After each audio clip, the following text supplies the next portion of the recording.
kuweza kuondoa hizi changamoto za hizi taasisi kuanza kudai tozo kabla mtu hajakuwa, na tukaweza kuwaelimisha wafanyabiashara namna ya kurasimisha na faida zilizoko kwenye kurasimisha. Na katika hili tusitegemee TRA ambaye ni mkusanya kodi kutoa elimu. Ni lazima kwenye Wizara ya Fedha kitengo cha Research and Development kiongezwe na scope nyingine ya kutoa elimu. Nadhani sote ni mashahidi kuwa serikali ya awamu ya 6 ambayo anaiongoza Mheshimiwa Dr. Samia Suluhu Hassan inatambua mchango wa sekta binafsi katika uwekezaji, na hivyo imeendelea kuboresha mazingira ya uwekezaji na biashara nchini kupitia utekelezaji wa mpango wa kuboresha mazingira ya biashara nchini ili sekta binafsi iweze kushiriki kikamilifu katika kukuza uchumi wetu. Kupitia mpango huo, ada na tozo kero, tunaita tozo kero, Mheshimiwa mgeni rasmi, takriban 380 zimefutwa na baadhi zimepunguzwa.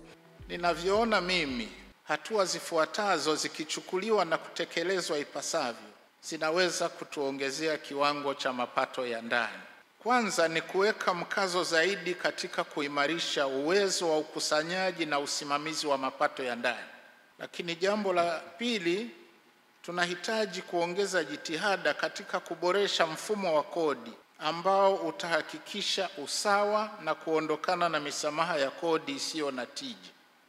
Lakini jambo la tatu ni kutoa vivutio vya kutosha kwa mawakala na taasisi za kukusanya kodi ili kukabiliana na vitendo vya rushwa.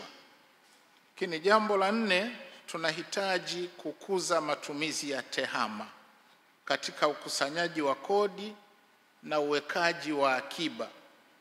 Lazima katika eneo hili tuongeze msukumo katika matumizi ya EFD.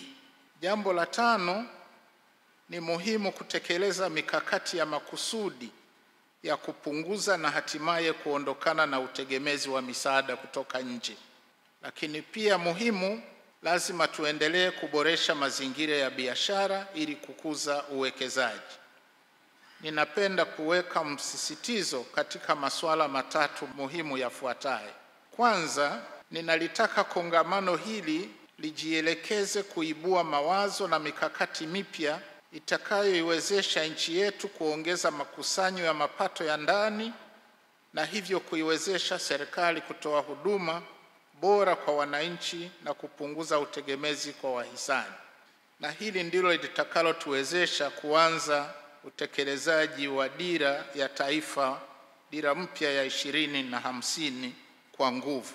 Lakini jambo la pili, natoa rai kwa wananchi kutumia vema fursa inayotolewa na serikali kila mwaka kutoa maoni na kuwasilisha mapendekezo yao ya kuboresha sera za kodi na uwekezaji kwa kuchangia moja kwa moja katika jukwaa hili au kupitia dirisha la kidijitali.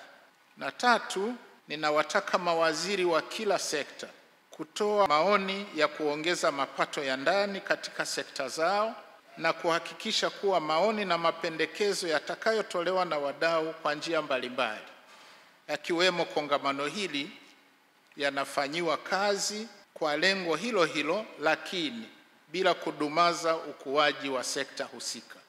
Napenda kuhakikishieni kuwa serikali ya awamu ya 6 itaendelea kuboresha mazingira ya biashara na uwekezaji nchini, ikiwemo kuimarisha hali ya ulinzi na amani na usalama na kuboresha mfumo na viwango vya kodi. Makofi mengi sana tafadhali.